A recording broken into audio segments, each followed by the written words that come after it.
নতুন একটা দিনের তো শুরু হলো, বাট আজকের দিনটা একদম কুফা, কারণ সকাল থেকে কারেন্ট নাই আর গরমে আমি তো পুরো শেষ। হ্যালো এভরিওয়ান, আশা করি তোমরা সবাই ভালো আছো। তো আমি সকালের কাজকর্ম সেরে নিলাম। সকালের কাজকর্মগুলো সেরে নিলে কাজের অনেকটা চাপ কমে যায় আর দিনের অনেকটা সময় রেস্ট নেওয়া যায়। তো সকালের কাজকর্মগুলো সেরে আমি রান্নাঘরে চলে আসলাম আর চুলো টুলো সব ধুয়ে দিলাম সুন্দর করে। এরপর পুরো রান্নাঘরের বাসি জিনিসপত্র ধুইয়ে আমি মাছ ভিজাতে দিলাম। এবার যাব অন্যান্য কাজ করতে।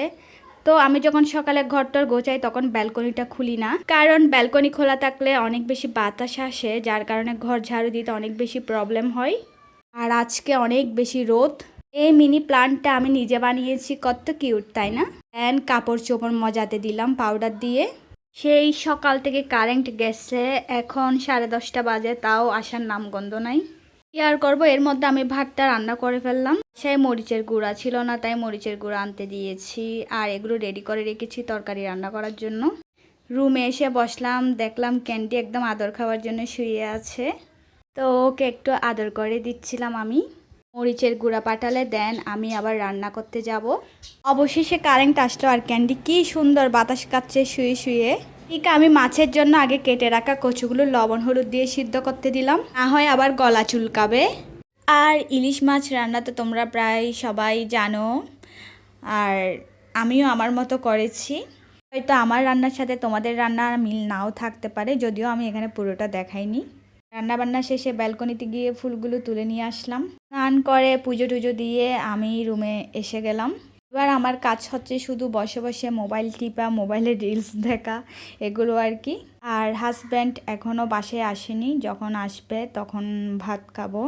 তো আজকে আসার সময় অনেক কিছু নিয়ে এসেছে। এই প্লেটটা অনেক বেশি সুন্দর, তবে ভিডিওটা তেমন একটা বোঝা যাচ্ছে না। তারপর আমার জন্য একটা ক্লে এনেছে, একটা বাম, আর আইসক্রিম তো থাকেই প্রায়। আর বামটা আমার সবসময় লাগে, যখনই শেষ হয় একটা লাগে। আর এখানে বাকি বাজার সাজার ক্যান্ডি মনে করেছে ওর জন্য কিছু এনেছে। আমার সাথে সাথে ক্যান্ডিও আইসক্রিম খেতে অনেক পছন্দ করে, তো ওকে অল্প একটু দিলাম। বিকেলবেলা ফ্রেশ হয়ে আমি নিজের জন্য 1 কাপ কফি বানিয়ে নিলাম। আমার চা থেকেও কফি খেতে অনেক বেশি ভালো লাগে। চা আমার তেমন পছন্দ না, বলতে গেলে একদমই পছন্দ না। আর কয়েকদিন ধরে আমি মাথার তীব্র ব্যথায় একদম শেষ হয়ে যাচ্ছি, বাম দিলেও হচ্ছে না। এটা মাথা ব্যথা বলবো নাকি মাথায় খোঁট মারা বলবো আমি কিছুই বুঝতেছি না, তবে এটা যার হয় সেই বুঝে এটার কষ্ট। যাই হোক, কি আর করার। এদিকে ক্যান্ডি ঢং করছিল, আমার বেডশিট ট্যাডশিট সব নাশ করে দিয়েছে, একদম এলোমেলো করে দিয়েছে। আজকের ভিডিও এতটুকুই, টাটা।